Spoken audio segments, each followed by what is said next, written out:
आज हम लोग ये एनिमेशन किस प्रकार से क्रिएट करना है, मतलब ये जो पीएनजी है वो घंटे के अंदर से, और दूसरा ये वाला ये घंटे के अंदर ही। बाय द वे ये क्रिएट करना बहुत ही सिंपल है। आई नो कि आप में से बहुत लोग जानते हैं कि इसको जस्ट ट्रैकमेट कर क्रिएट कर सकते हैं। इस वीडियो में मैं आपको इजीएस्ट वे बताऊंगा कि ये ट्रैकमेट किस प्रकार से क्रिएट करना है। सबसे फर्स्ट एग्जांपल में हम क्या करते हैं, इंडिया को इस प्रकार से ड्रॉ करते हैं।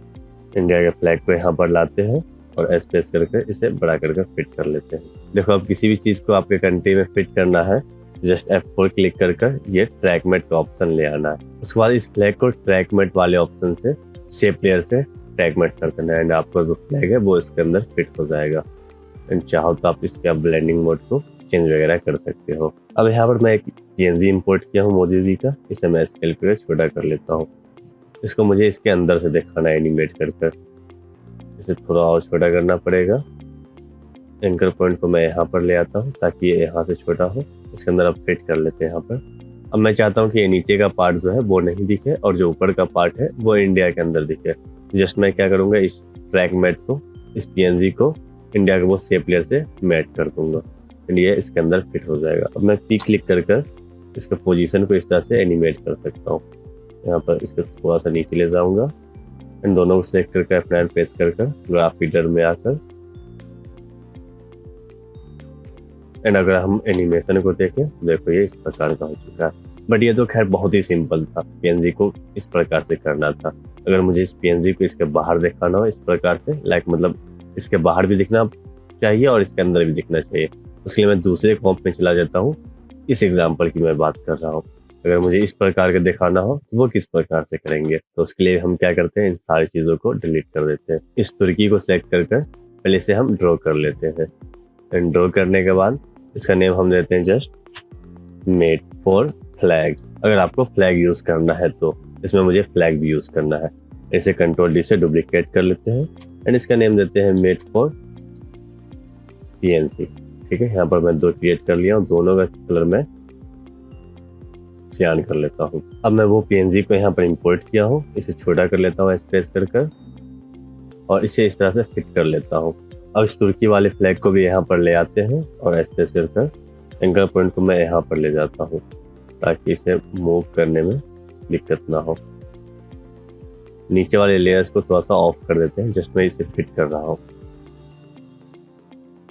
और इसे मैं क्या करता हूँ, इस तुर्की वाले फ्लैग को नीचे लेकर आ गया हूँ, इसे जस्ट मैं उससे मैट कर देता हूँ जो फ्लैग के लिए मैं क्रिएट किया था। यहाँ पर है ना मैट फॉर फ्लैग, इससे मैं ट्रैक मैट कर देता हूँ।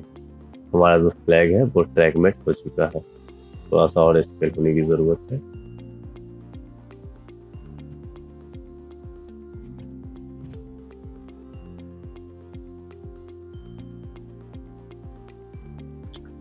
अब मैं इस लेयर को ऑन करता हूँ और इसे अगर मैं इससे ट्रैकमेट करूँ इस फ्लैग वाले से ही, देखो ये क्या होता है, ऊपर का भी पार्ट कट जाता है और नीचे का भी पार्ट कट जाता है।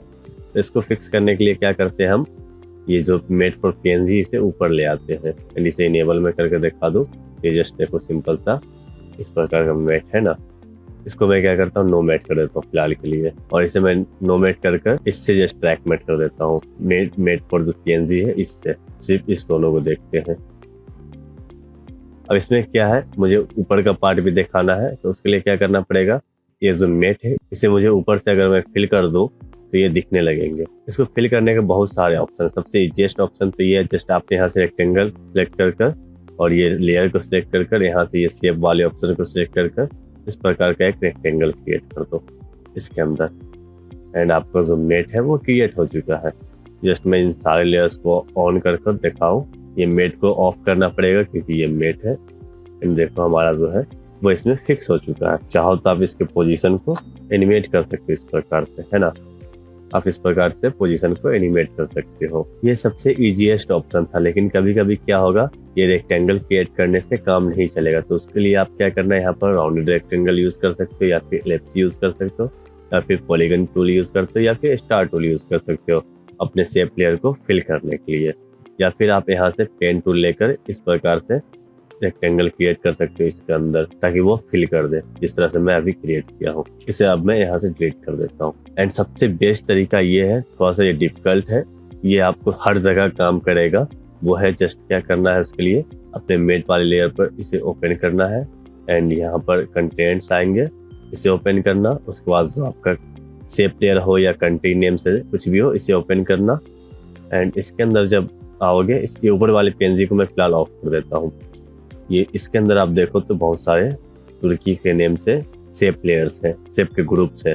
तो मैं ऊपर वाले ग्रुप को सिलेक्ट करूँ तो यहाँ पर पता चल जाता है कौन सा ग्रुप मैं सिलेक्ट किया हूँ एंड उसके अंदर आकर मैं ये सिलेक्ट करूँ तो यहाँ पर पता चल जाता है कि ये कौन सा ग्रुप है, ठीक ना।